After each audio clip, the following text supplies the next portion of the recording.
For decades we believed that all the resources of the universe were gathered in one single reality. Everything was contained within this physical world. But a machine was invented that proved we were catastrophically wrong. Google's quantum computer, Sycamore, solved a problem in just 200 seconds. That might not mean much to you. But for the same problem, the world's most powerful supercomputer needed a full 10,000 years. This should have been physically impossible.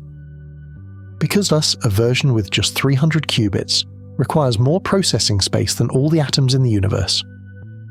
But that is not the most terrifying part. This raises the question of where the computation was performed. If you too are curious about this hidden layer of reality, then like this video and subscribe, because what you're about to learn will shatter every belief you have about the universe. We begin. In October of 2019, a machine did something that should have been impossible. It sat in a refrigerated chamber in Santa Barbara, California. In just 200 seconds, it solved a mathematical problem. That number means nothing until you hear the other number. Because the same calculation, if performed on Summit, then the world's most powerful classical supercomputer would have taken 10,000 years. That machine was built by IBM. It filled a room the size of 2 basketball courts. And yet, it was helpless. Think about that again. Not 10,000 hours, not 10,000 days, a full 10,000 years. That span of time was longer than all of recorded human history. It was longer than the gap between the invention of agriculture and the moment you are hearing this sentence.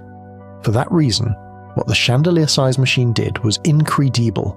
Its temperature had been lowered to a level colder than the vacuum of space, to 15 millikelvins, just 1% of a degree above absolute zero, and in 3 minutes and 20 seconds, this machine accomplished something the entire planet's combined classical computing power could not achieve in the history of humanity. But almost no one outside the world of physics paused to ask the question that should have come next. No one thought to ask that question. Because this question didn't lead to a new engineering breakthrough. This question extended to the very limits of reality itself. The question was, where did it do the calculation? This story is the pursuit of that question, not how the machine works, though we will cover that. Not what it can do, though the results are dizzying. The question is simple: where? Because if you follow the answer to that question to its logical conclusion, it takes you somewhere else entirely. It reveals something about the nature of the universe you currently inhabit that most people have never heard clearly enough to feel its weight. The machine's name was Sycamore. It was built by Google's Quantum Artificial Intelligence Lab. It contained 53 qubits. Qubits are the quantum equivalent of the binary bits that power every classical computer you have ever used. But there was a massive difference between them. A classical bit exists in one of 2 states. It's either a 0 or a 1. Every calculation your phone makes, every photo it stores, every message it sends, is encoded as a string of zeros and ones. These strings are passed through logic gates at speeds measured in billions of operations per second. A qubit is entirely different. Because a qubit can be a 0, it can be a 1, or it can be both. This state is called superposition. It is a state where the qubit holds all possible values simultaneously until the moment it is measured. When it's measured, the superposition collapses. The qubit becomes either a 0 or a 1. But while it is in that state of superposition, when no instrument is observing it, when the universe has not yet demanded it make a choice, it is both. This is not a metaphor. This is not a helpful way of thinking about probabilities. It is physically, measurably, operationally, both. This is why quantum computers are so powerful. But the word power is misleading, because it usually implies speed. Yet quantum computers are not just faster versions of classical computers, in the way a sports car is a faster version of a sedan. The difference is not one of degree, it is one of kind. A classical computer solving a complex problem proceeds step by step. It checks one possibility at a time. It moves sequentially through the space of potential answers until it finds the right one. But A quantum computer does something that has no classical analog. It explores all possible answers at the same time. Every qubit added to the system doubles the number of states the machine can hold simultaneously. For example, 10 qubits can hold 1024 states at once. 20 qubits can hold over 1 million states. 30 qubits, over 1 billion. And 53 qubits, the number in Google's Sycamore processor, can hold roughly 9 quadrillion states at the same time. That is a 9 followed by 15 zeros. More simultaneous computational pathways than the total number of cells in the bodies of every single human being on Earth. And this is where the where question becomes inescapable. Because now comes the number that changes everything. If you build a quantum computer with 300 qubits, the number of states it can hold simultaneously is 2 to the power of 300. When you write that number out, it has about 90 digits. This number is larger than the total number of atoms in the observable universe. Think about every atom in every star in every galaxy that has ever been detected, or mapped, or theorized. The 300-qubit machine still has more computational space than all of them combined. That is why you cannot fit this computation inside a single universe. There is not enough physical space. There are not enough particles. There is not enough emptiness. There is not enough of anything. The computation exceeds the physical resources of the observable cosmos. This is not philosophy. This is arithmetic. If the machine requires more computational states than there are particles in the observable universe to represent them, then the computation is happening somewhere that is not inside the observable universe. But how the machine works, it gives correct answers, answers that are verified, repeatable, published in peer-reviewed journals, and match the predictions of quantum theory with extraordinary precision. The machine is doing something that requires resources our universe does not contain, and it does it every time it runs. So how is this possible? If a calculation requires more resources than the universe itself, and yet produces the correct result, then where are those resources coming from? This question exposes one of the deepest secrets at the heart of modern physics.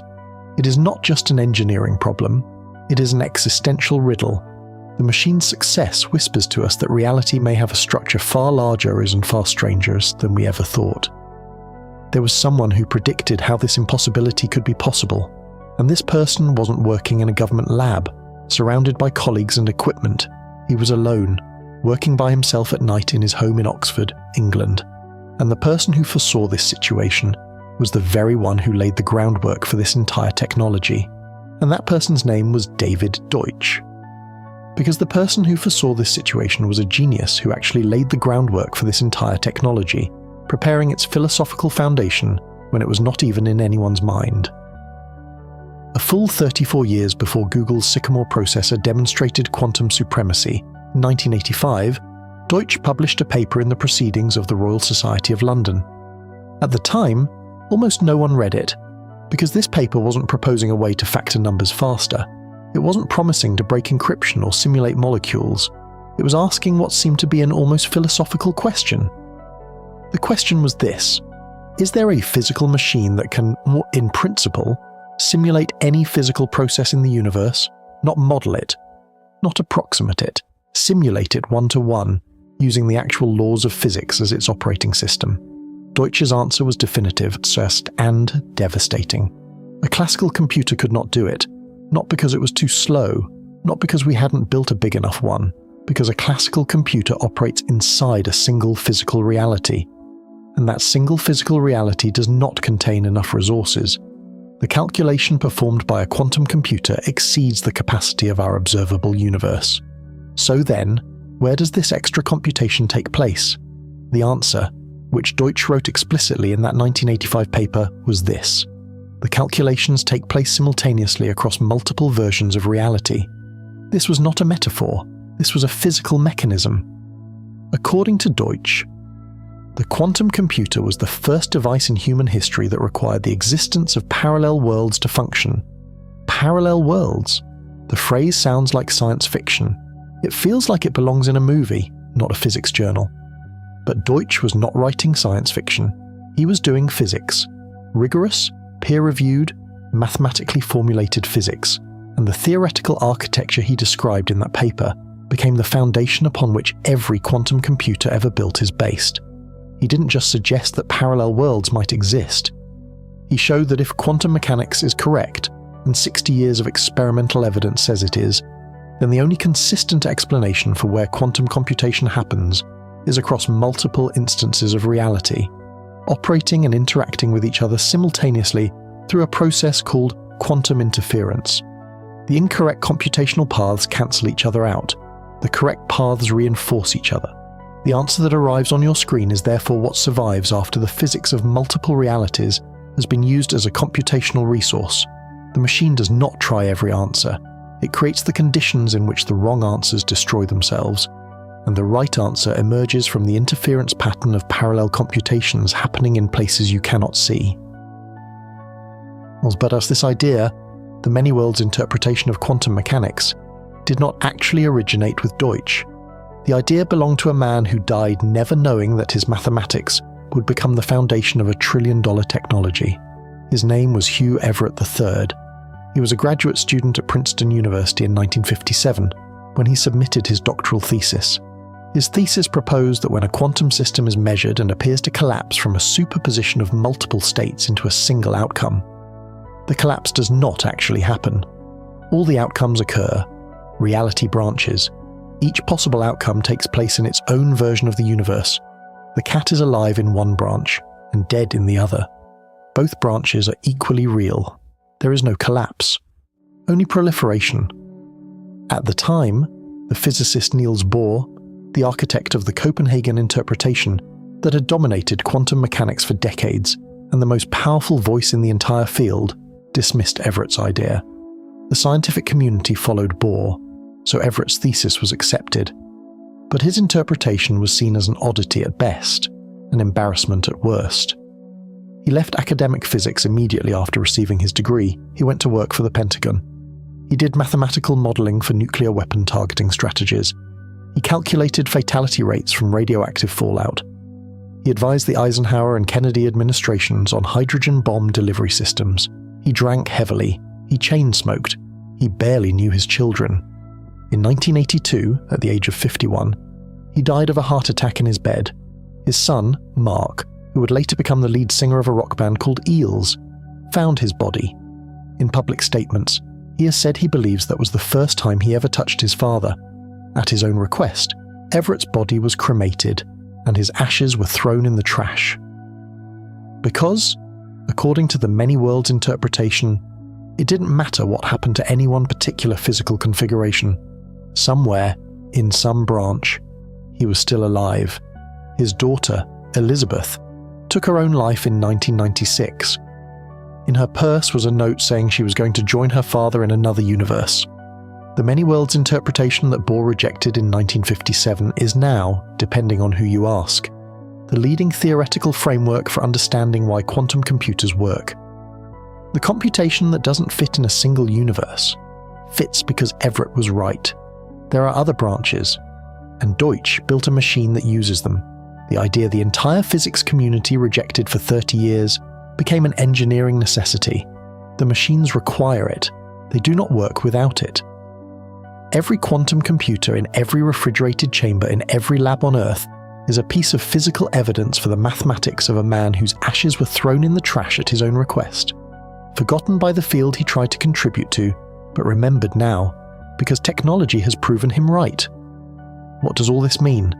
We have built a machine that works by reaching into parallel versions of reality, by drawing on computational resources from places we cannot observe, visual or photograph. This machine doesn't care if you believe in parallel universes. It works, it gives answers, and the answers are correct. But, of course, the story isn't that simple. In science, there is always a counter-argument. Not everyone agreed that Google's 10,000-year estimate was correct. In fact, one of its biggest rivals vehemently challenged the claim and produced their own calculations. This objection was not just a matter of competition, it was also part of the struggle to understand the limits and true potential of this strange new technology. And because guess if you make a massive claim, you must be sure someone will come to test it. And the tech giant IBM was ready to do exactly that. Because they vehemently objected to Google's 10,000-year claim.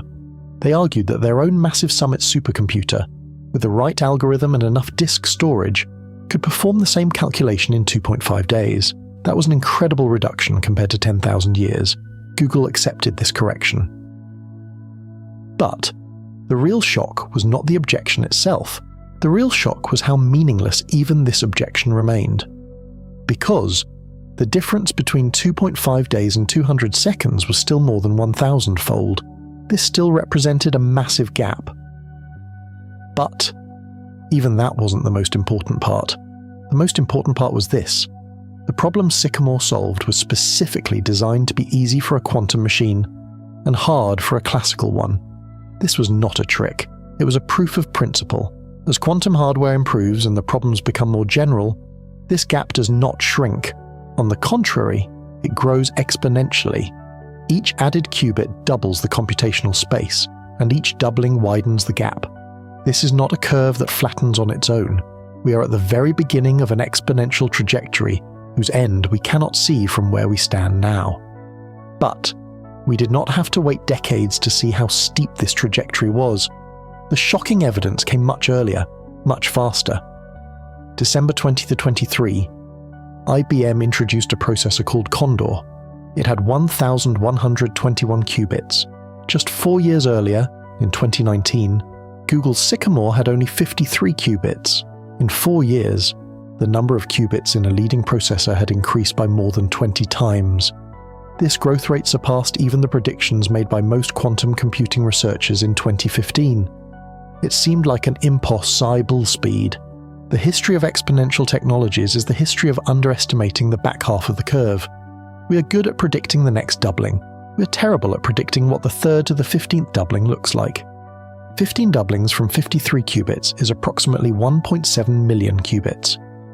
Most estimates place the threshold for breaking the encryption that protects the modern internet somewhere between 1 million and 4 million physical qubits, depending on the error correction requirements. This is not an arithmetic prediction. It is a rough waypoint. But rough waypoints tend to become precise as data points accumulate. Something is being built that operates on the boundary between our reality and something larger. Something that draws its power from a place we cannot access by any other means. Something that's growing exponentially and approaching thresholds that the architects of the modern world did not foresee when they built the systems we rely on.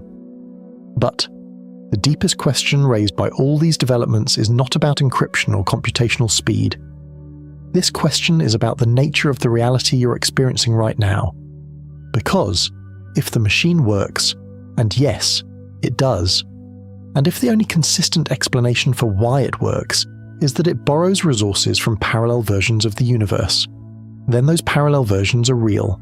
Not theoretically real, not usefully real, real in the same way the chair you're sitting on is real enough to build a $1 trillion industry on top of. And if they are real, then you're not living the only version of your life. You're living in just one of an unimaginable number of branches, each one as physically real as this one, each one containing a version of you that made different choices at every quantum junction that has occurred since the beginning of time. This is not mysticism. This is the engineering specification of the most powerful machines humanity has ever built. But this mind-bending reality was only one layer of the story. When another physicist set out to expose this quantum weirdness, he was actually aiming to destroy it, but without realizing it, he would announce the fundamental working principle of this new technology to the world with its most famous metaphor. In 1935, a physicist named Erwin Schrödinger sat down to write what he believed would be the final word against quantum mechanics. He wasn't trying to contribute to the theory, he was trying to destroy it. Because the theory had been producing results that matched experiments with extraordinary precision for more than a decade. It predicted the behavior of atoms, the spectra of light emitted by heated gases, the stability of molecules, the conductivity of metals. Every test confirmed it. Every measurement agreed with its equations.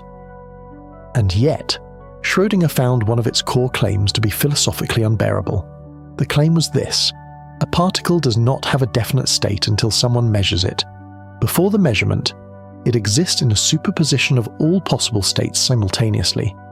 not probably in one state or the other, not secretly in a state we just don't know yet, truly, physically, in all of them at once. The act of measurement does not reveal a pre-existing reality, it creates the outcome. Schrödinger thought this was absurd, and he had a talent for making absurdity visible. So he devised a thought experiment designed to expose what he saw as a fatal flaw in the theory. He imagined a cat enclosed in a steel box. Inside the box was a tiny amount of radioactive material. If a single atom of this material decays within an hour, a detector will trigger a mechanism that shatters a vial of poison and kills the cat. If the atom does not decay, the cat lives. Quantum mechanics says the radioactive atom exists in a superposition of both decayed and not decayed until it is observed. Therefore, Schrödinger argued, the cat must be both alive and dead at the same time until someone opens the box. He called this ridiculous. He intended it to be a reductio ad absurdum, a logical argument that proves a proposition must be false by showing it leads to such an illogical conclusion. He was saying to his colleagues, look what your theory implies, a cat that is both alive and dead at the same time. Surely you can see that something is broken here. The physics community absorbed the argument, considered it carefully, and did the one thing Schrödinger did not expect. They kept the theory. Not because they thought alive and dead cats made sense, because every experiment they performed, every measurement they took, every prediction they tested, confirmed that quantum mechanics was right. The theory worked. But, if this is true, if the qubit is really in both states at once, what is it doing between measurements, when no instrument is observing it, when the box is closed, when the universe itself has not yet demanded a definitive answer? What happens in that gap between the question and the result? Because what happens in that gap is the very wall that separates the quantum world from our classical world, and the name of this wall is because what happens in that gap is the very wall that separates the quantum world from our classical world, and the name of this wall is decoherence. And this concept explains why we do not see cats that are both alive and dead at the same time. The answer physics has arrived at in the last 40 years is unsettling in a way that most popular accounts of quantum mechanics fail to convey. The answer is, the gap is real.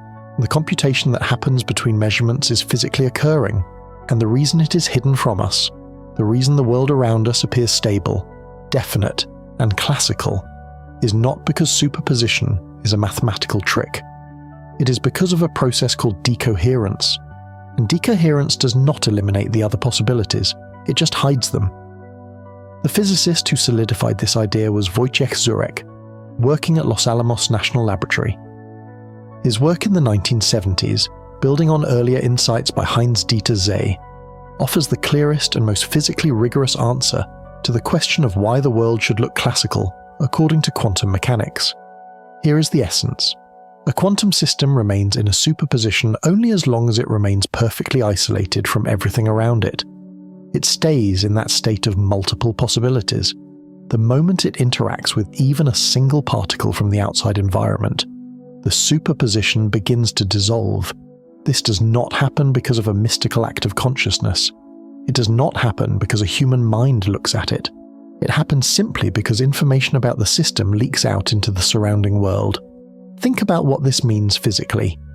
Your coffee cup is a quantum system. It is made of atoms, and atoms obey quantum mechanics. In principle, your coffee cup could be in a superposition of being on the table and on the floor at the same time. But it is constantly interacting with trillions of particles every second. Air molecules are bouncing off its surface. Photons from the lights in the room are hitting it. Thermal vibrations from the table are passing through it. Every interaction carries away a tiny piece of quantum information. Every interaction, therefore, entangles the cup with another particle in the environment, and as this information leaks out, the superposition vanishes. The quantum state of the coffee cup decoheres. It chooses a definite position. It becomes classical. For your coffee cup, this process happens in about 1/trillionth of a second. Decoherence is essentially instantaneous at the scale of everyday objects. This is why you have never seen a coffee cup in two places at once. Not because quantum mechanics doesn't apply to coffee cups, it does, but because decoherence destroys the superposition so quickly that it is as if it was never there. The classical world you experience the world of definite objects with definite positions and definite properties, is not the fundamental reality. It is what is left of quantum reality after decoherence has done its work. It is the surface. The quantum superposition underneath is the depth. And this connects directly to quantum computers and the question we asked at the beginning. To keep a qubit in superposition long enough to actually compute with it, you have to isolate it perfectly and completely from everything. No stray photon can touch it. No vibration can reach it. No thermal fluctuation can jostle it. This is why the machines built by companies like Google and IBM are cooled to temperatures colder than the vacuum of deep space, to about 15 millikelvins, 1/100th of a degree above absolute zero. At that temperature, almost all thermal motion stops. The particles in the machine barely move.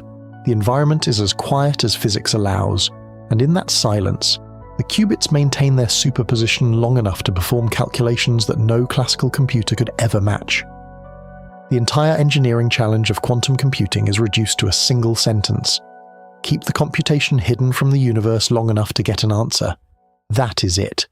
Every cryogenic system, every electromagnetic shield, every vacuum chamber, every vibration isolation platform in every quantum computing lab on Earth exists for one purpose: to prevent the environment from looking at the qubits before the computation is finished. Because the moment the environment looks, the moment a single particle from the surrounding world interacts with the qubit and carries away even a single bit of quantum information, the superposition collapses. The computation is ruined. The answer is lost. Think about this in the context of Deutsch's argument about parallel worlds. The computation happens while the qubits are in superposition, while they are isolated, while no instrument in our universe is observing them. The answers that emerge when we finally measure the qubits come from a process that took place entirely behind a wall of isolation, in a realm where the rules of classical reality do not apply, where the qubits existed in all possible states at once and computed on all of them. But if you adopt the Copenhagen Interpretation, the traditional view of quantum mechanics, the other computational paths simply vanish when the measurement is made. They were possibilities, and the act of measurement selected one outcome and threw the rest away. But this interpretation has a problem. It does not explain where the computational work was done. It does not account for the resources. If you adopt the many worlds interpretation, Everett's view, the other computational paths do not vanish. They continue to exist in other branches of reality. Decoherence is the process by which these branches become invisible to each other. The wall goes up, the branches split. Each observer sees a single, definite, classical outcome, but the other branches are still there, still real, are still carrying the computational work that produced the answer. Quantum computing leaves us with this choice. Either the machine works by magic, performing calculations with resources that do not exist, or the machine works by physics, using resources that exist in places we cannot directly observe, but whose reality is confirmed every time the machine gives the right answer. There is no comfortable middle ground. Schrödinger wanted to show that quantum mechanics was broken. What he showed instead was that the world is not as it seems. The cat is not a paradox. The cat is a description of what reality is doing when no one is looking. And the machines we have built prove that what reality is doing when no one is looking is vaster, more structured, and more real than anyone in 1935 could have possibly imagined. The question is no longer whether the other branches exist. The question is, what else is happening in them that we haven't yet learned to detect? Because even if we understand this whole mechanism, we haven't yet talked about how the real magic happens. That magic, how the wrong answers cancel each other out, leaving only one correct answer. What was the name of this mechanism? But we haven't yet talked about how the real magic happens. That magic, how the wrong answers cancel each other out, leaving only one correct answer. What was the name of this mechanism? Let's slow down now and go deep into the technique. Because, before all these developments, before the refrigerated chambers and superconducting circuits, before giants like Google and IBM and the trillion-dollar industry that now surrounds quantum computing, someone had to explain the how, not where the computation happens, we've discussed that, not why it's powerful, we've covered that too, but how. What is the actual physical mechanism by which a quantum computer can take a problem with more possible answers than there are atoms in the observable universe, and return a single, correct result? We will focus on that now. The answer to that question came from Richard Feynman, and to me, it is the most beautiful and most unsettling idea in this entire story. The mechanism is called interference. Imagine two waves on the surface of water moving toward each other. When the crest of one wave meets the crest of another, they combine to form a higher crest. When a trough meets a trough, the result is a deeper trough. But when a crest meets a trough, they cancel each other out. The water goes flat. The waves don't disappear. They don't cease to exist. They are annihilated by the precise alignment of their opposing phases. This is interference. It happens with water waves. It happens with sound waves. It happens with light. And it happens with quantum probability. A quantum computer is designed so that all the computational paths that lead to wrong answers interfere with each other destructively, like a crest meeting a trough on the surface of water. And all the paths that lead to the right answer are designed to interfere with each other constructively, like two crests combining to form a bigger crest. That is why the machine does not try every possible answer and then check which one is right. It does not search through a list. It does not guess. It is structured at the level of its physical design so that the wrong answers are destroyed by interference itself before the computation is finished. The single answer that comes out at the end, the one the machine produces when you measure the qubits, is not a lucky guess. It is the survivor. It is the last thing standing after everything that was wrong has been systematically eliminated by the physics of the computation itself. I want you to pause for a moment and think about that. The machine does not select the right answer. It creates the conditions in which the wrong answers cannot exist. The wrong answers cancel each other out. They are nullified. They remove themselves from reality by the quantum mechanical process of destructive interference, and the right answer emerges not because anyone chose it, but because it is the only path that survived the physics of the computation. This is not a metaphor. This is how every quantum algorithm ever designed literally works. Feynman saw this possibility in 1982. 3 years later, Deutsch formalized it. And in the decades that followed, a series of algorithms were developed that used interference in increasingly powerful ways. The most famous of these was published in 1994 by a mathematician named Peter Shor. Shor wrote an algorithm, a set of instructions that a quantum computer could follow, to break down any large number into the prime numbers that were multiplied together to produce it. On the surface, this seems like an abstract mathematical exercise with no connection to anything that matters in daily life. But the connection becomes visible the moment you understand how the modern world keeps its secrets. The encryption that secures almost the entire internet, the mathematical layer that separates your bank account from everyone else's, that protects private communications, that guards the infrastructure of governments, militaries, hospitals, and power grids, is based on a single assumption. The assumption is that it is easy to multiply two large prime numbers together, but it is practically impossible to work backward from the result and find those original primes. A classical computer trying to factor a number a few hundred digits long would need longer than the age of the universe to find the primes. More than about 13.8 billion years. The entire architecture of digital security is based on this computational asymmetry. Easy in one direction, impossible in reverse. Shor's algorithm eliminates that asymmetry. A powerful enough quantum computer running Shor's algorithm could factor these large numbers not in thousands or millions of years, but in hours, or perhaps even minutes. The encryption that protects modern civilization, built over 50 years on the assumption that prime factorization is computationally intractable, becomes transparent, breakable, open. The lock that protects every digital secret in the world has a key. And Shor showed exactly what that key looks like.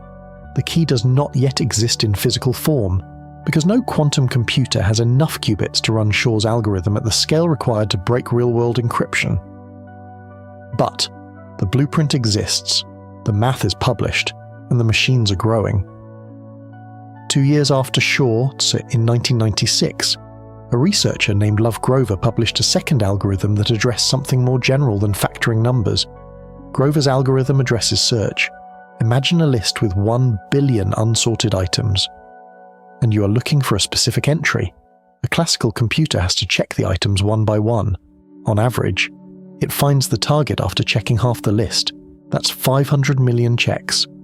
Grover's algorithm finds the item in roughly the square root of 1 billion checks. That is about 31,600 checks. This doesn't happen because it moves through the list faster. It happens because it uses the same mechanism Feynman described, quantum interference, to amplify the probability of the right answer and suppress the probability of every wrong answer simultaneously. Every wrong item in the list cancels itself out. The right item reinforces itself. The machine does not search. It creates the conditions in which everything that is not the answer becomes invisible. The asymmetry Grover created is not as dramatic as Shor's. It provides a quadratic speed-up, improving efficiency squarely rather than reducing the time from exponential to manageable. But it is universally applicable. It applies to any search problem, any database, any collection of data with a hidden structure waiting to be found. Grover's algorithm accelerates the discovery of that structure in a way that is not about better engineering. It is about fundamental physics. The universe allows quantum search to be faster than classical search because the universe itself runs on quantum rules. The machine is not trying to outsmart reality. It is aligning itself with reality's own operating system and using interference, the same process that makes waves on water cancel each other out, to eliminate the noise and reveal the signal. Now step back and look at the full picture that has come together in these three sections. We have a machine that uses resources from beyond the observable universe. It draws its power from parallel branches of reality that decoherence hides from our everyday perception. It works by creating the conditions in which wrong answers destroy themselves through quantum interference, leaving only the correct result. But behind these incredible mechanisms lies an even more fundamental question. If the universe itself is made of information, what exactly is this machine operating on? Because the answer to this question changes everything and leads us to one of the deepest and most perplexing ideas in physics, an idea that suggests even matter and energy are born from something more fundamental, from an enigma. And the name of this enigma is it from bit. The person who coined this concept was John Archibald Wheeler, who spent 60 years at the center of theoretical physics. He coined the term black hole. He worked with Niels Bohr to explain nuclear fission.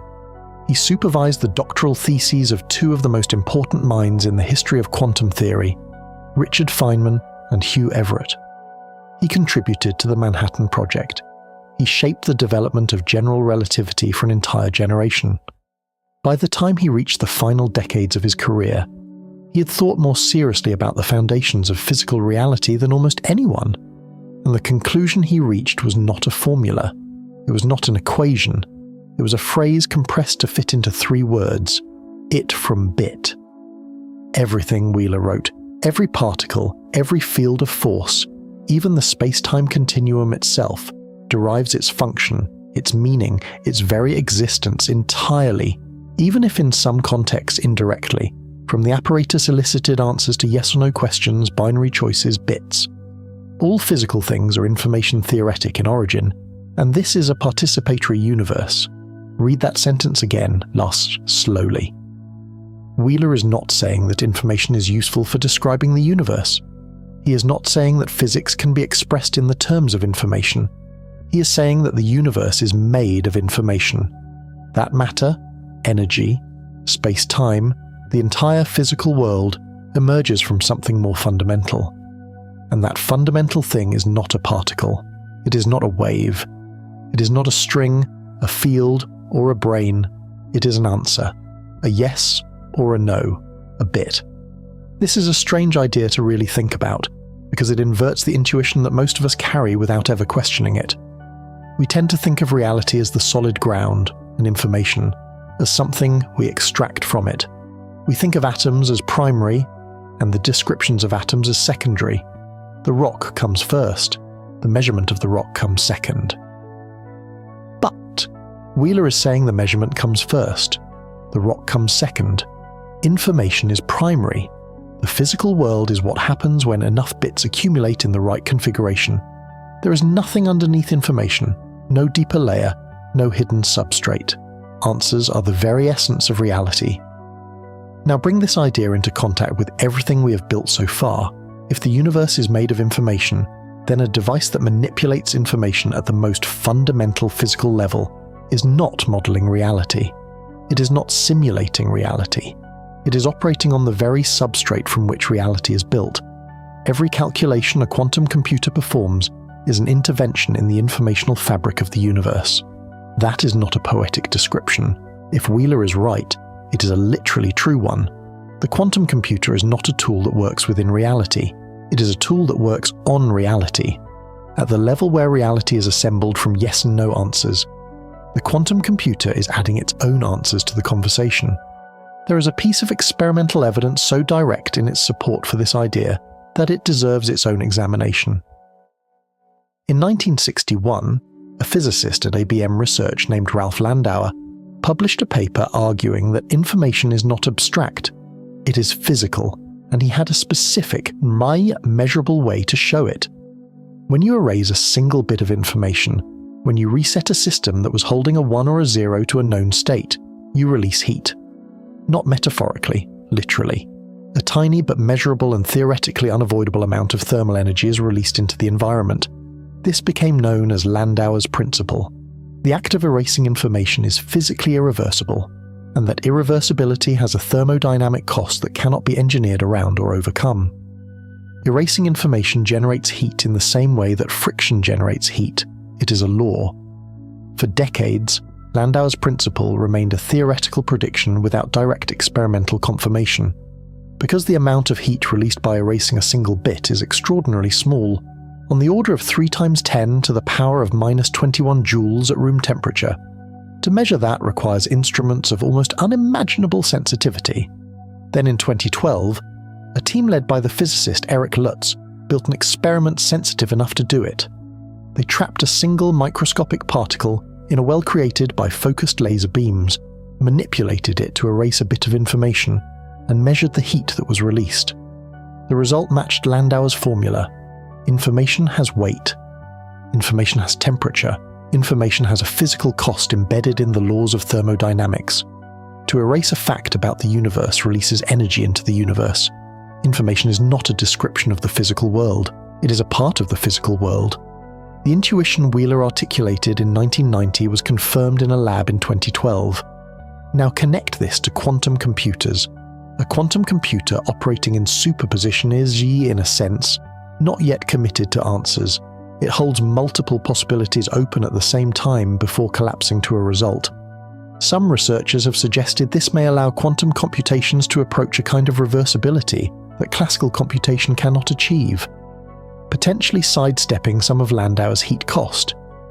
If this is true, then quantum computing is not just faster than classical computing, it is operating closer to the theoretical minimum energy cost that physics allows. But there is another clue that connects Wheeler's informational universe to quantum computing, one that most people have never heard of outside of advanced theoretical physics seminars. It is called the holographic principle, and it suggests that the relationship between information and the physical world is even stranger than Wheeler imagined. In the 1990s, 2 physicists, Gerard 't Hooft and Leonard Susskind, working independently, arrived at a conclusion that sounds like it could not possibly have been meant literally when you first hear it, but it was meant literally.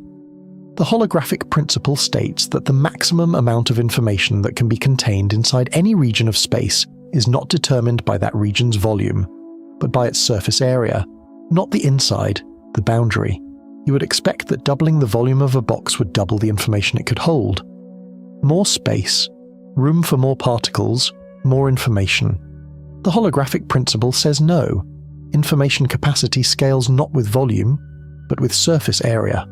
All the information that describes everything that happens inside any region of space is entirely encoded on the 2-dimensional surface that surrounds it. The interior is not the primary thing. The boundary is primary. This was not derived from philosophy. It was not a thought experiment. It was calculated from the physics of black holes. When matter falls into a black hole, the information it carries is not lost in the interior. It is encoded on the event horizon, the 2-dimensional surface that marks the black hole's boundary. 't Hooft and Susskind generalized this result and proposed that the same principle applies not just to black holes, but to any region of space. The three-dimensional world inside any volume is completely described by information encoded on its two-dimensional boundary. Space as we experience it may be a kind of projection, not an illusion, but more like a derived object, something that emerges from a more fundamental layer of information encoded somewhere else. Which means, when a quantum computer manipulates information at the most fundamental physical level, it may be operating on a layer of reality more fundamental than space itself, not in space, but under it. The computation isn't happening in a place, it's happening at the level where places emerge. That sentence is worth reading again, and the question that follows from it is one that I don't think we, as a civilization, have confronted enough. If the universe is information, if that information is encoded holographically on boundaries, if quantum computers operate on or near the informational substrate from which space and time emerge, then what exactly are we building? All these mechanisms and theories are pushing us toward a single, staggering conclusion. The question is no longer what quantum computers can do. The real question is, as this technology advances, what will be the real turning point, that inevitable climax that awaits us? Because if these machines are interfering with the fabric of reality, what will be the consequences of that interference? And now we come to the climax. Because if these machines are interfering with the fabric of reality, what will be the consequences of that interference? The answer to this question is not a theoretical debate. The answer to this question is happening right now, before our very eyes. We will not slow down anymore. On the contrary, we are increasing the speed to the maximum, because the most shocking part of this story is the most concrete and the most urgent, and there is a certain kind of institutional signal that is easy to miss if you're not paying attention. It is not a press release, it is not a headline, it is a government agency quietly spending 8 years and significant resources to solve a problem that does not yet officially exist.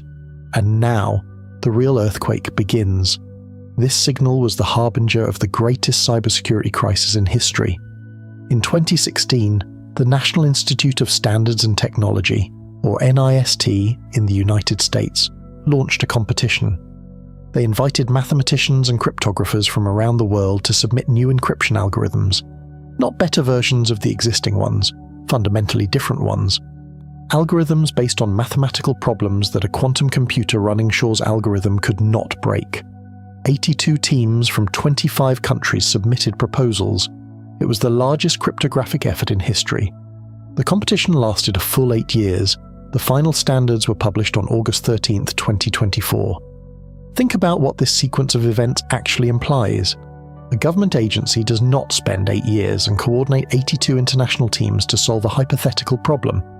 They do not publish binding standards for a threat that exists only in theory. The implicit message in the very structure of this entire competition is therefore this: the people with access to classified information about the state of quantum hardware believe the threat is real, that it is coming, and that it is coming on a timeline that requires action now, not in 50 years, now. But even that is not the real shock. The real shock is how late even this standardization effort may be. There is a term that people in the field of cryptography use for this gap: harvest now, decrypt later. The concept is simple. You do not need a quantum computer today to steal tomorrow's secrets. You collect the encrypted data now. You store it. You wait. The data sits on servers, on hard drives, in archives, on tapes. It is encrypted. It is unreadable. It is secure by today's standards, but then at some point in the future, when a quantum computer powerful enough to run Shor's algorithm at scale becomes available, you run the stored data through it. The encryption opens. The data becomes readable. Every email, every transaction, every secret communication, every medical record, every government secret, everything that was encrypted with the algorithms that Shor proved were breakable in 1994 becomes transparent, not in the future, now, because the data has already been collected. The lock will be picked. The only question is when. So who is collecting? This question is less comforting than the technical ones. Nation-states with advanced intelligence capabilities have the resources and the motivation to collect encrypted communications on a massive scale. The infrastructure exists. The legal frameworks for bulk data collection have been debated, litigated, and in many cases, authorized in various jurisdictions. Storage is cheap, and patience is unquestionable. If your government's encrypted communications with its allies are being intercepted and stored by a strategic rival, and that rival is investing billions of dollars in quantum computing research, the timeline for decryption is not abstract. It is budgetary. It is a line item in a national security plan. This is the digital equivalent of the Cold War nuclear arms race. But, this time, the weapons are invisible and the battlefield is the entire digital infrastructure we rely on. Not just state secrets, your personal bank information, your health records, your private messages, all could be part of this invisible harvest. It is a data bomb that has been building for decades, and its clock is ticking faster with every exponential increase in the number of qubits. But the threat to encryption, as alarming as it is only the most concrete expression of something deeper. The real story is less about what these machines can break, and more about what they can see, and that will change every field known to humanity, forever. Grover's algorithm, remember? The quantum search algorithm we mentioned in the previous section. It does not just apply to databases and password cracking. It applies to pattern recognition, to finding hidden structure in data, to identifying correlations that no classical system could ever detect. Because the classical search space is too vast, and the patterns are too subtle, a quantum computer running Grover's algorithm on a large enough dataset doesn't just find what you're looking for faster, it finds what you didn't know was there. Think about what this means for fields beyond cryptography, drug discovery. The interaction between a candidate molecule and a protein receptor involves quantum mechanical effects that classical computers cannot fully simulate. The number of possible molecular configurations for a single drug candidate interacting with a single receptor site can exceed the combined computational capacity of every classical supercomputer on Earth. This number can reach 10 to the power of 60. That is more than the number of atoms in the universe. But quantum computers, built on the same physics that governs molecular interactions, can simulate these systems natively. Not by approximation, but by running the same quantum rules that the molecules themselves obey. This was Richard Feynman's original vision from 1982. The potential to reduce drug development timelines from decades to years. The potential to identify therapeutic compounds that classical screening would never find. The potential to simulate biological processes at the molecular level with full quantum fidelity. This represents a transformation as fundamental as the invention of the microscope. The key to extending human lifespan, to eliminating diseases, may no longer be in a biological lab, but inside a quantum processor. But that is just the beginning. Materials science, the properties of a material, its conductivity, its strength, its superconductivity temperature, its energy storage capacity, are determined by the quantum mechanical behavior of its electrons. Right now, designing a new material with specific desired properties requires years of experimental trial and error. Because the quantum simulation of electron behavior in a crystal lattice is computationally intractable for classical machines. A quantum computer can simulate these systems directly. It can predict the properties of materials that have never been synthesized. It can identify superconductors that work at room temperature. It can design batteries with energy densities that would transform the economics of renewable energy. The engineering consequences are not incremental, they are civilizational. A battery that could end our dependence on fossil fuels. Materials so light and strong, they would redefine space travel. These are no longer science fiction. These are the concrete engineering targets of quantum computing, and the race to achieve them has already begun. And now, the biggest field of all, climate modeling. The behavior of atmospheric systems involves the interactions between trillions of molecules at the quantum level. Current climate models are forced to use approximations and averages because a full quantum simulation of atmospheric chemistry is beyond classical reach. This means even the best supercomputers cannot fully model, for example, GAN. How a cloud forms. Quantum computers could model these interactions with a fidelity that reveals dynamics invisible to current simulations. potentially identifying tipping points, feedback loops, and mitigation strategies that today's models cannot resolve. This could be a game changer in the fight against climate change. The ability not to predict the future, but to test the interventions that will shape the future. But beyond all these revolutions are the applications no one has thought of yet. Every truly transformative technology in history has produced consequences its creators did not foresee. The inventors of the printing press did not foresee the Protestant Reformation.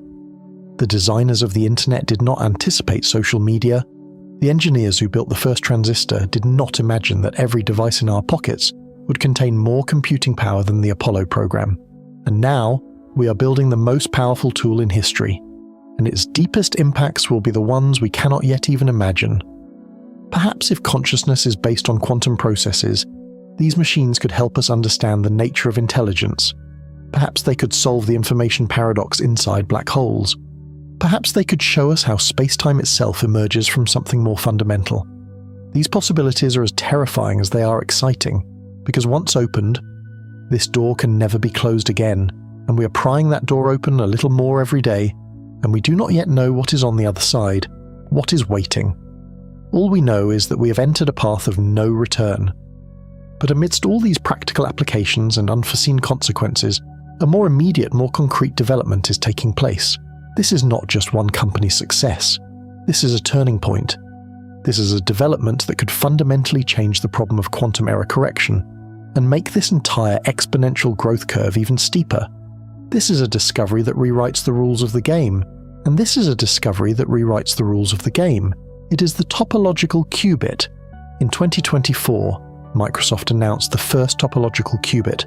This is a qubit that is protected from errors not by engineering us but by the geometry of space itself. It is a qubit that is stable not because it is shielded, but because the information it carries has no single location. The information exists in the relationship between particles that can be physically separated.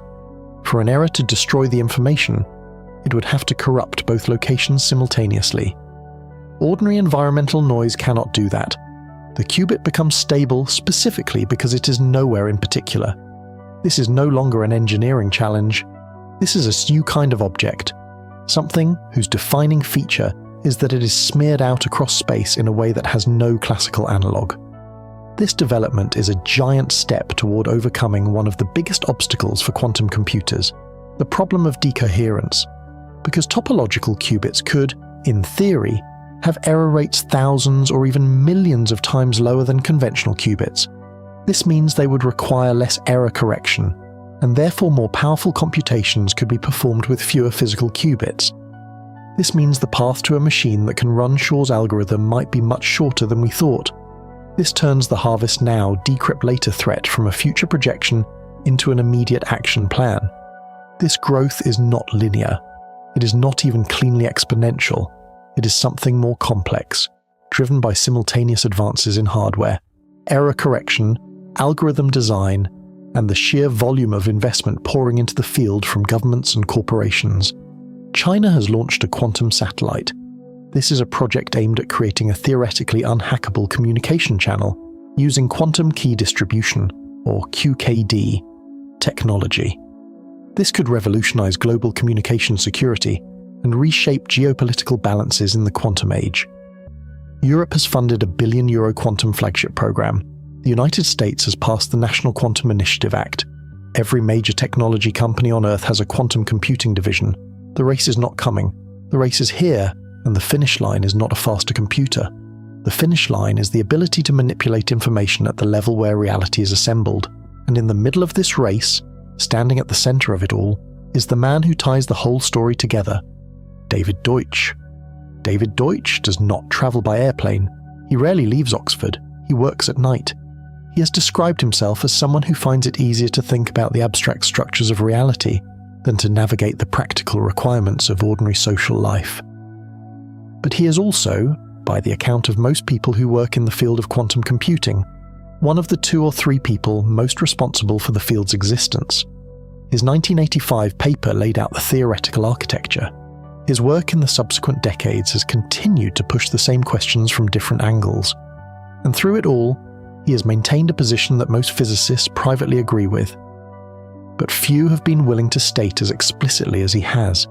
He truly believes the many worlds interpretation is correct, not as a working assumption, not as a useful framework, as an actual description of reality. He believes that when a quantum computer runs, the computation is taking place simultaneously across a vast number of parallel versions of the universe.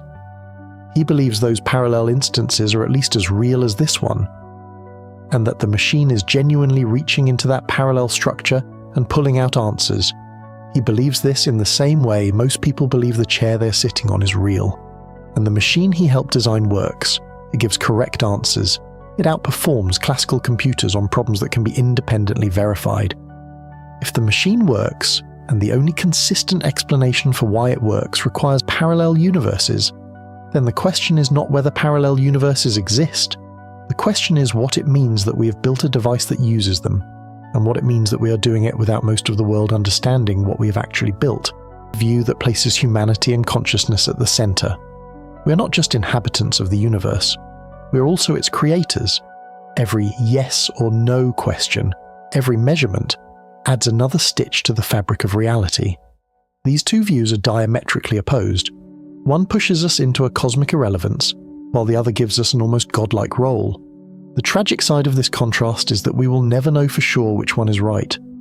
We cannot conduct an experiment that will prove the ultimate purpose or meaninglessness of the universe. This is a question that lies beyond the limits of science, in the realm of philosophy and faith. On one hand, we have to live with the fact that our entire existence might be the meaningless movement of beads on a giant abacus. On the other, with the overwhelming responsibility of being the observers who create reality. Both possibilities are frightening in their own way. Is it harder to live in a meaningless universe, or in one where we are responsible for all meaning? This is a question we cannot answer, and this uncertainty is part of the existential condition of modern humanity. But there is also a beautiful side to this contrast, because we have the freedom to choose between these two extremes.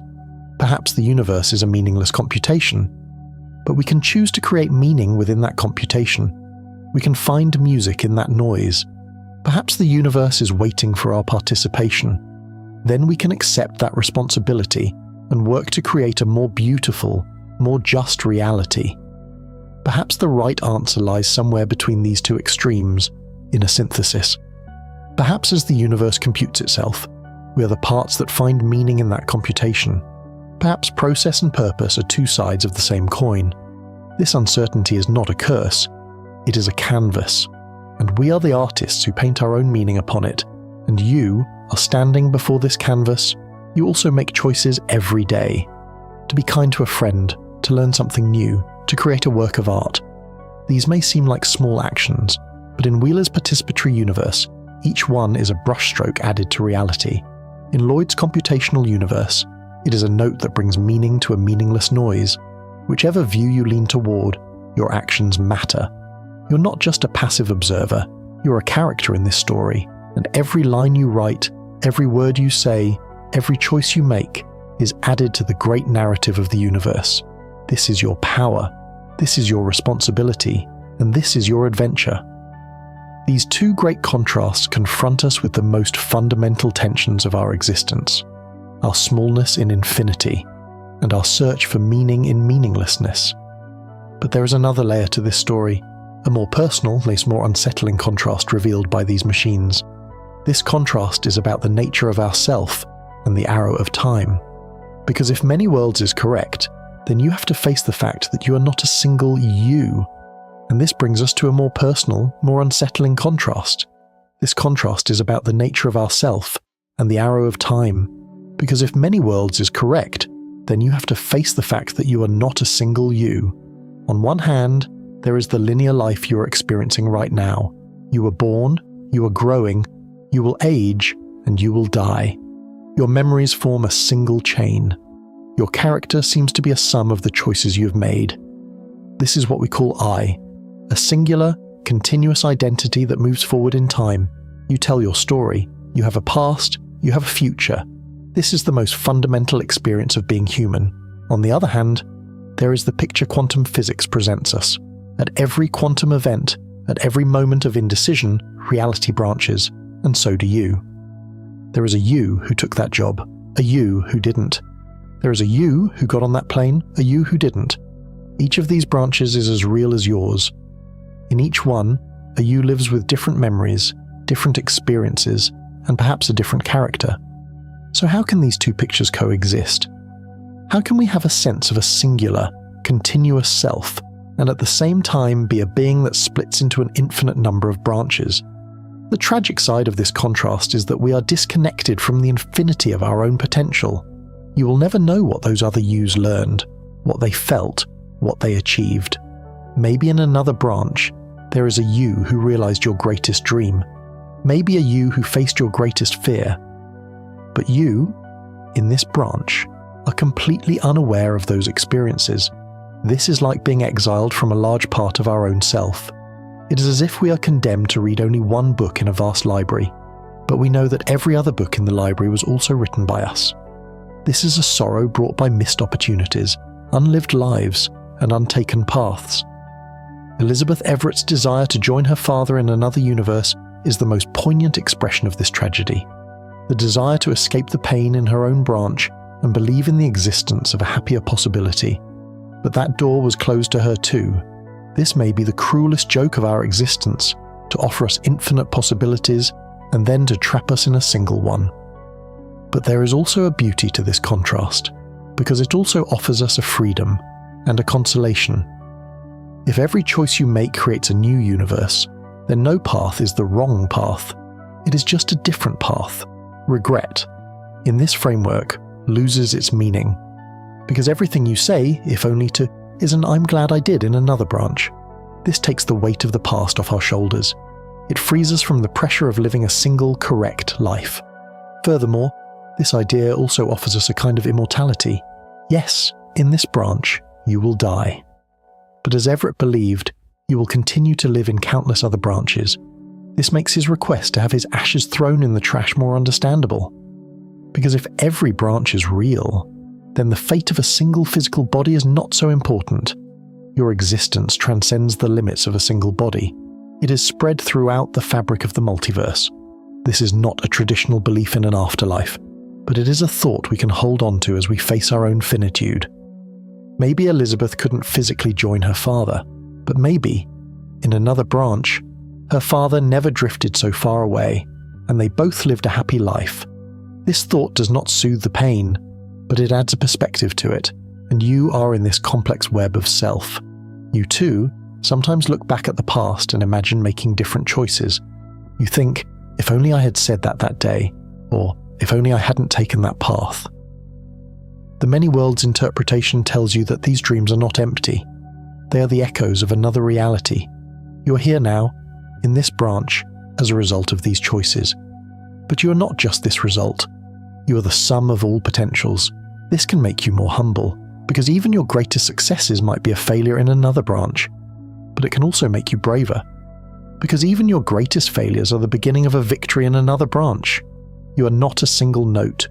You are an entire symphony, and even though you are only hearing one movement right now, that symphony extends into infinity. This may be the broadest, most comprehensive, and most astonishing answer to the question of who a person is. This brings us to a final contrast: knowledge and ignorance. On one hand, we live in the most knowledgeable age in human history. Thanks to quantum computers, we are on the verge of solving the most fundamental secrets of the universe. We have the potential to understand the nature of matter, the origin of space-time, the mystery of consciousness.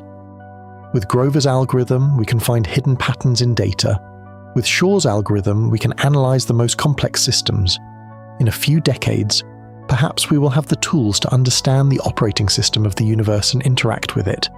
This is a Promethean moment, a moment when we steal fire from the gods, when we use the secrets of nature to our own advantage. With the power of knowledge, we can defeat diseases, fix the climate, reach the stars. This is the ultimate realization of the Enlightenment dream. On the other hand, there is the fact that with every new piece of knowledge, we realize how deep our ignorance is. Quantum mechanics gave us an answer, but with every answer, it brought 10 new questions. Parallel worlds, decoherence, the holographic principle. It from bit. These concepts have shaken everything we thought we knew. The more we learn, the more we understand how little we know. The quantum computer is a question machine as much as it is an answer machine. It shows us how strange, how inconceivable, and how mysterious reality is. This is a return to Socratic wisdom. The only thing I know is that I know nothing.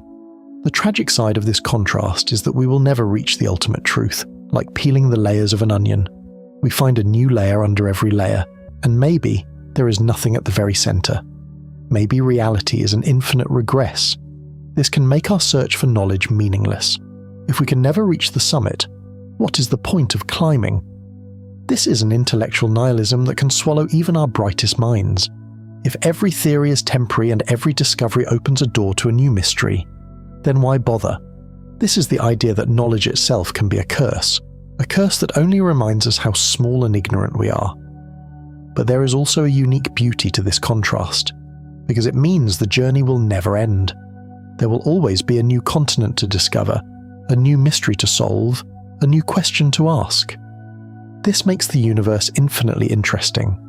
If we knew everything, how boring would it be? Curiosity is one of the most fundamental drives that makes us human. And this infinite ocean of ignorance is the fuel that feeds our curiosity. This is not about reaching the summit. It is about enjoying the climb itself. Every new landscape, every new challenge, is what makes the journey worthwhile. This is the understanding that knowledge is not a destination, but a process. And this process is the deepest connection we have with the universe. And you are part of this infinite journey. You too learn something every day. By watching this documentary, by reading a book, by participating in a conversation, you push the boundaries of your own ignorance a little further. Maybe you will never understand all the equations of quantum mechanics, but that is not the point. The point is that you keep asking, you keep wondering, you continue to be in awe of this great mystery the universe presents. You are an explorer taking one more step on that infinite climb. And every step you take rises on the shoulders of those who came before you, and becomes a stepping stone for those who will come after. We are a giant torchbearer of knowledge, stretching across generations. And even if the torch does not illuminate the entire path, it at least allows us to see how much darkness we are in. And that itself is an enlightenment. Our smallness in infinity, our search for meaning in meaninglessness, our multiplicity in singularity, and our ignorance in knowledge. These machines have shown us not just the universe, but ourselves in a new light. But after all these philosophical reflections, there is still an unanswered, perhaps most disturbing question. This question is not about the future. It is not about the past. This question is about the now, and this is a question that takes the whole story to the next and final stage. Because if all this is true, then one of our most fundamental assumptions, perhaps the most important one, may be wrong, and this assumption is perhaps our most fundamental and most comforting belief, the belief that communication is one way. We now face a deeper question. After all these philosophical reflections, there is still an unanswered, perhaps most disturbing question. This question is not about the future. It is not about the past. This question is about the now. And this is a question that takes the whole story to the next and final stage. Because if all this is true, then one of our most fundamental assumptions, perhaps the most important one, may be wrong. We cannot reach those other branches, yes, but these machines are somehow touching them. So is this interaction, this touching, only one way? If we can reach them, can they also reach us? This is a question science cannot yet answer, but one we are forced to ask. This brings us to a new contrast: power and responsibility. On one hand, we're on the verge of building the most powerful tool in human history. Quantum computers give us a previously unimaginable power to understand nature and manipulate it. Shor's algorithm has the potential to break the encryption that protects the global financial system. Grover's algorithm has the power to reveal secrets hidden in massive data sets. Drug discovery, materials science, artificial intelligence. This technology will reshape every corner of our civilization. This is a triumph of humanity's collective intelligence and curiosity. We are creating tools with the potential to solve problems we could once only dream of. This seems to be a sign of our species' maturity, of our beginning to cope with the complexity of the universe. This is a power that offers us almost limitless potential. On the other hand, there is the overwhelming responsibility that comes with this power. When David Deutsch said that the operation of this machine requires the existence of parallel universes, he also prized open Pandora's box. If these calculations use resources from other branches, then we are like someone unknowingly stealing resources from our neighbour's garden. Perhaps in those other branches, those resources were needed for other purposes. Perhaps our calculation is disrupting another us experiment. This is not just a theoretical concern, because it means the consequences of our actions may extend far beyond our perceived reality. This expands our sphere of moral responsibility to include an infinite number of invisible neighbours. By what right can we draw resources from worlds whose existence we are not even sure of? This is a question that no legal system, no philosophy, and no religion has yet addressed. The tragic side of this contrast is that we are not sure if we are mature enough to bear this responsibility. When we look at our history, we see that we have first used every newly discovered power against each other. Fire, the spear, gunpowder, nuclear energy. Each first became a weapon. Is there any guarantee that quantum computers will not share the same fate? The harvest now, decrypt later strategy shows that this tragedy has already begun. We're already using the power of a machine that has not yet been built to steal each other's secrets. This is sad proof of how far our species has advanced technologically, yet how far it can lag behind morally. Perhaps we are children who have found one of the universe's most powerful toys, but do not yet know how to play with it. And at the end of this game, we may break not only our own toy, but our neighbour's toys as well. But there is also a glimmer of hope in this contrast, because this responsibility also offers us an opportunity for growth. Perhaps quantum computers are the catalyst that will take us to the next level, not just technologically, but morally. If we understand that our actions affect an infinite number of worlds, this may force us to be more careful, more thoughtful, and wiser. This is an invitation to go beyond individual interests and think about the well-being of all existence. This means we must expand our definition of us to include not just our own family, our own nation, or our own species, but everything that exists and could exist. This is the greatest empathy test so far. And if we can pass this test, then we can truly become a mature species of the universe. This is the hope that the Promethean fire can be used not only to burn, but also to illuminate. And you are standing at this moral crossroads. You too must balance your power and responsibility every day. A word you say can hurt or heal someone. An action you take can harm or protect your environment. These are small-scale moments of quantum morality. And now, as a species, we must learn to do this on a cosmic scale. You are part of the generation that will build this new moral understanding. Your thoughts, your discussions, your choices will write the rules of this new era. You can choose to remain silent, or you can join this great conversation. But remember, remaining silent is also a choice, and that choice too may have echoes in worlds you cannot see. This is a call with no simple answers, but trying to answer it is part of being human. This brings us to another deep contrast: inevitability and free will. On one hand, there are the iron laws of physics. The universe appears to be a deterministic mechanism, running like clockwork. Every event since the Big Bang is an inevitable consequence of the one before it. Seth Lloyd's computing universe is a reflection of this idea. If the universe is a computer, and we are parts of that computer, then what we call choices are just the program executing its next step. Free will is an illusion. We are like balls on a cosmic billiard table, colliding and following their paths according to predictable laws of physics. It doesn't matter where we think we're going, because our trajectory is already set. This view comfortingly removes responsibility, but it also reduces life to the repetition of a meaningless script. On the other hand, there is the fundamental uncertainty brought by quantum mechanics. According to the Copenhagen Interpretation, a particle's next move is inherently probabilistic. God does throw dice. This is an idea that breaks the chains of strict determinism. If there is randomness at the most fundamental level, then perhaps our choices are truly free. The many worlds interpretation takes this idea even further. Every possibility happens. On one hand, this seems to make free will meaningless, because you are choosing everything at once. But on the other hand, it gives it ultimate weight by saying that every choice, creates a real and lasting consequence. Whichever interpretation you believe in, quantum mechanics has thrown a bomb of uncertainty and potential into Newton's clockwork universe. The tragic side of this contrast is that we can never know for sure if we are the masters of our own destiny. How can we know if every choice we make is actually part of a code written at the beginning of the universe? Or if we are split into countless copies at every moment of decision? This is an uncertainty that questions our most personal and sincere experience, the feeling of making a choice. It makes us ask whether, when we say "I love you" to someone we love, it's a genuine decision from our heart, or just the inevitable result of chemical reactions in our neurons. This is a doubt that gnaws at the most fundamental pillar of our self.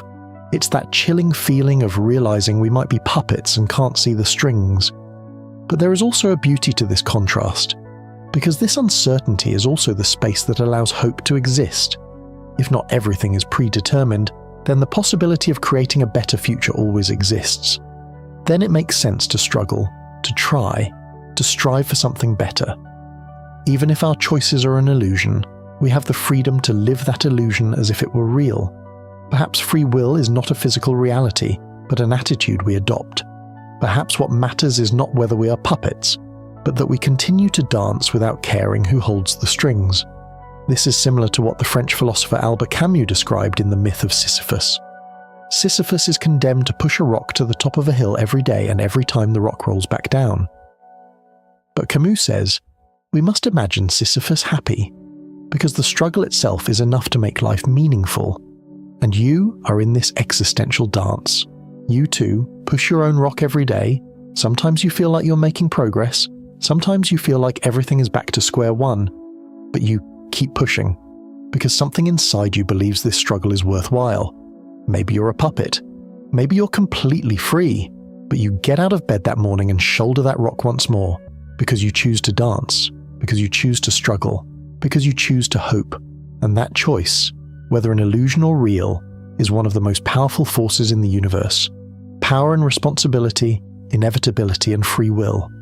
These deep thoughts shape the philosophical landscape brought by the quantum age.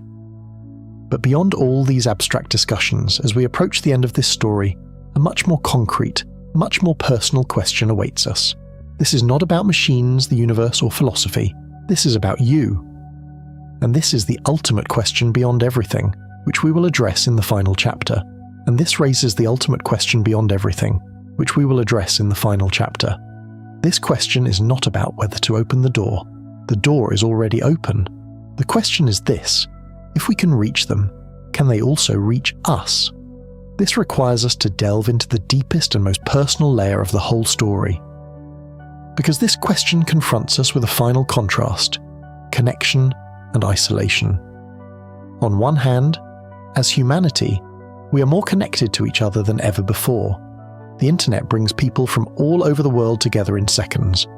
Ideas, cultures, news spread instantly.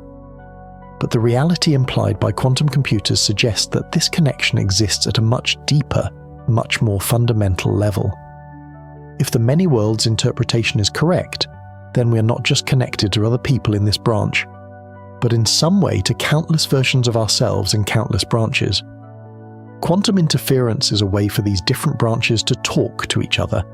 It is a kind of cosmic voting system, where the wrong paths cancel each other out, and the right path is strengthened. This implies that existence, at the most fundamental level, is not a solitary act, but a massive collaboration. We are not soloists singing alone, but choristers in an invisible but audible cosmic choir. On the other hand, there is the deep isolation we feel despite this profound connection. Modern society, ironically, can make us feel more lonely than ever. Social media can replace real human interaction, and this quantum reality can deepen this isolation even further, because we cannot consciously communicate with those other branches. We cannot hear the voices of those other yous. This is like knowing you have a huge family, but never being able to sit in the same room with them, never being able to talk to them. This is the paradox that existence, at its most fundamental level, is both deeply connected and painfully isolated. How can it be that while the fabric of the universe is based on collaboration, we as conscious beings can feel so lonely? This is one of the biggest gaps between technology and the spirit. This is the fact that even in the moment of deepest connection, we are trapped within the confines of our own consciousness. The tragic side of this contrast is that we will never be able to fully experience this fundamental connection. We can hear that cosmic choir, yes. The correct answers returned by the quantum computer are proof of that choir's existence. But we can never see the other faces singing in that choir. This is like hearing the music but never seeing the orchestra. This can push us into a kind of spiritual alienation. If there is such a deep unity at the foundation of existence, why do we experience it in such a disjointed and fragmented way? This is a modern version of Plato's cave allegory. We are the prisoners watching the shadows on the wall, but now we understand that those shadows are interference patterns created by a much larger reality outside the cave, by numerous fires. But we are still inside the cave, and there seems to be no way out. This is that deep melancholy of being so close to the truth, yet never being able to fully touch it. But there is also an incredible beauty to this contrast, because it gives us the hope that our loneliness may be an illusion. Maybe we cannot consciously talk to those other branches, but maybe on a deeper level, we are already always talking. Maybe unexplained experiences like intuition, inspiration, déjà vu, are whispers leaking from those other branches.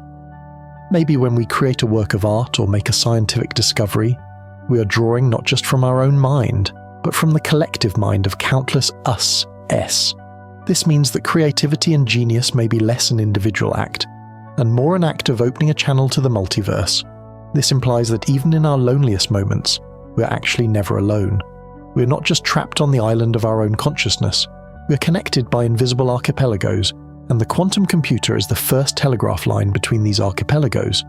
This does not just give us an answer, this gives us a sense of community, the largest community we could possibly imagine. And you, Siend, are in the very middle of this web of connection and isolation. You too sometimes feel completely alone. As if the weight of the world is on your shoulders, you think no one understands you. But maybe, at that very moment, in another branch, there is another you feeling the exact same thing, and maybe those two feelings, in a way you do not know, are interfering and alleviating each other, even by a little. When you pause for a moment, just breathe in and out, just exist, you join that cosmic choir. Your existence adds one more note to that great music, and that music creates an echo that another you in another branch might hear. This is not a scientific fact, this is a poem that this science offers us. But sometimes, we need poetry to understand the deepest truths, and this poem tells you this: you are not alone. You have never been alone. You just need to learn to listen. At the end of this long journey, how do we feel? On one hand, there is the awe and smallness we feel in the face of this unimaginable vastness and complexity of the universe. On the other hand, there is the pride and power we feel in the potential of our species, which can solve these secrets and build these machines. On one hand, there is the existential vertigo and responsibility brought by the many worlds. On the other, there is the consolation that eliminates regret and offers us a kind of immortality. Perhaps the truest feeling is a mixture of these two, both humble and powerful, both scared and hopeful. Because this is what it means to be human in the quantum age. This is learning to live with uncertainty, to embrace paradoxes, and to be curious about what we do not know instead of being afraid of it. This is understanding both how big the universe is and how special our place within that greatness is, all at the same time. Now we're approaching the end of our journey. This story, which began with a machine's 200-second calculation, has taken us to the deepest layers of reality, to the most fundamental questions of existence. From Sycamore to Deutsch, from Schrödinger's cat to Everett's tragedy, from Feynman's interference to Wheeler's it from bit, the picture became stranger and deeper with every step. We now know that the universe is much more than it seems. We now know that reality may be a hologram made of information. We now know that countless versions of us may be living in countless parallel worlds. And we now know that we have built the machines that reveal these secrets, and that these machines will change our world forever. After these long and philosophical reflections, it is time to bring all this information together and ask one last time, in the clearest way, what this story means for us. Because this is not just a science story, this is our story. And now, as we enter the final act of this story, we must take everything we have learned with us and decide how we will look to the future. We saw that quantum computers reach into parallel universes, but I didn't tell you something. Our universe, in less than a trillionth of a second of its existence, expanded from a point smaller than an atom to the size of a grapefruit. This is called cosmic inflation. In our next journey, we will explore the secrets of this incredible expansion and the traces it left behind. Are you